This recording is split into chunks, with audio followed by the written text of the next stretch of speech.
Hi hello dear friends, welcome back to the another video of our YouTube channel. ಇಂದಿನ ಈ ಒಂದು ವಿಡಿಯೋದಲ್ಲಿ ಕರ್ನಾಟಕ ರಾಜ್ಯ ಸರ್ಕಾರಿ ನೌಕರರ ಕುರಿತು ಒಂದು ಬಿಗ್ ಬ್ರೇಕಿಂಗ್ ಅಪ್ಡೇಟನ್ನು ತಮ್ಮೊಂದಿಗೆ ಶೇರ್ ಮಾಡ್ತಾ ಇದ್ದೀನಿ. ವಿಡಿಯೋನ ಸ್ಟಾರ್ಟ್ ಮಾಡೋದಕ್ಕಿಂತ ಮುಂಚೆ ವೀಕ್ಷಕರೇ, ನೀವು ಕೊಡುವ ಒಂದೇ ಒಂದು ಲೈಕ್ ನಮಗೆ ಸಪೋರ್ಟ್ ಆಗಿರುತ್ತೆ. ದಯಮಾಡಿ ವಿಡಿಯೋನ ಲೈಕ್ ಮಾಡಿ, ಅದರ ಜೊತೆಗೆ ನಮ್ಮ ಯೂಟ್ಯೂಬ್ ಚಾನಲನ್ನು ಕೂಡ ಸಬ್ಸ್ಕ್ರೈಬ್ ಮಾಡಿಕೊಳ್ಳಿ.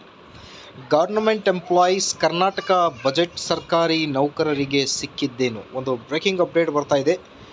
ಮಾಹಿತಿ ಏನಿದೆ ಅಂತ ಡೀಟೇಲ್ ಆಗಿ ನೋಡ್ತಾ ಬರೋಣ. ವೀಕ್ಷಕರೇ, ಬೆಂಗಳೂರು ಮಾರ್ಚ್ 7 ಹಣಕಾಸು ಸಚಿವರು ಆಗಿರುವ ಮಾನ್ಯ ಮುಖ್ಯಮಂತ್ರಿ ಸಿದ್ದರಾಮಯ್ಯ ಅವರು ಶುಕ್ರವಾರ 2025-26ನೇ ಸಾಲಿನ ಬಜೆಟ್ ಮಂಡನೆ ಮಾಡಿದ್ದಾರೆ. ಬಜೆಟ್ ಗಾತ್ರ ನೋಡ್ತಿರ್ಬೋದು ನೀವು, ಎಷ್ಟು ಲಕ್ಷ ಕೋಟಿ ರೂಪಾಯಿಗಳಿದೆ ಅಂತ. ಹಾಗಾಗಿ ವಿವಿಧ ವಲಯಗಳಿಗೆ ಬಂಪರ್ ಕೊಡುಗೆಗಳನ್ನು ಬಜೆಟ್ನಲ್ಲಿ ನೀಡಿದ್ದಾರೆ. ಸಿಬ್ಬಂದಿ ಮತ್ತು ಆಡಳಿತ ಸುಧಾರಣಾ ಇಲಾಖೆಯಲ್ಲಿ ಸರ್ಕಾರಿ ನೌಕರರಿಗೆ ನೀಡಿರುವ ಕೊಡುಗೆಗಳನ್ನು ಉಲ್ಲೇಖಿಸಿದ್ದಾರೆ ಅನ್ನೋದ್ರ ಬಗ್ಗೆ ಮಾಹಿತಿ ಇದೆ. ಸಿಬ್ಬಂದಿ ಮತ್ತು ಆಡಳಿತ ಸುಧಾರಣೆ ಇಲಾಖೆ ನಮ್ಮ ಸರ್ಕಾರವು ಆಯೋಜಿಸಿದ ರಾಜ್ಯ ಮಟ್ಟದ 2 ಜನಸ್ಪಂದನ ಕಾರ್ಯಕ್ರಮಗಳಲ್ಲಿ ಸ್ವೀಕರಿಸಿದ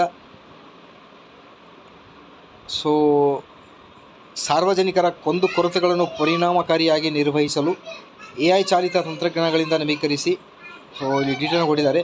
ಹಾಗಾಗಿ 7ನೇ ರಾಜ್ಯ ವೇತನ ಆಯೋಗದ ಶಿಫಾರಸಿನಂತೆ ರಾಜ್ಯ ಸರ್ಕಾರಿ ನೌಕರರ ವೇತನ, ಪಿಂಚಣಿ ಮತ್ತು ಕೆಲವು ನಿರ್ದಿಷ್ಟ ಭತ್ಯೆಗಳನ್ನು ಪರಿಷ್ಕರಿಸಿ ದಿನಾಂಕ 1/8/2024ರಿಂದ ಜಾರಿಗೆ ಬರುವಂತೆ ಅನುಷ್ಠಾನಗೊಳಿಸಲಾಗಿದೆ. ಇದಕ್ಕಾಗಿ ರಾಜ್ಯ ವಾರ್ಷಿಕ 19,401 ಕೋಟಿ ರೂಪಾಯಿ ಹೆಚ್ಚುವರಿ ಮೊತ್ತವನ್ನು ಭರಿಸುತ್ತಿದೆ. ಕರ್ನಾಟಕ ರಾಜ್ಯ ದೂರ ಸಂವೇದಿ ಅನ್ವಯ ಕೇಂದ್ರದ ಪೋರ್ಟಲ್ಗಳಲ್ಲಿನ ಇಲಾಖೆಗಳ ಆಸ್ತಿಗಳ ಮಾಹಿತಿ ಲಭ್ಯವಿದ್ದು, ಅದರ ಬಗ್ಗೆ ಇಲ್ಲಿ ಡೀಟೇಲ್ ಮಾಡಿದ್ದಾರೆ. ಸ್ಕ್ರೀನ್ ಮೇಲೆ ನೋಡ್ತಿರ್ಬೋದು.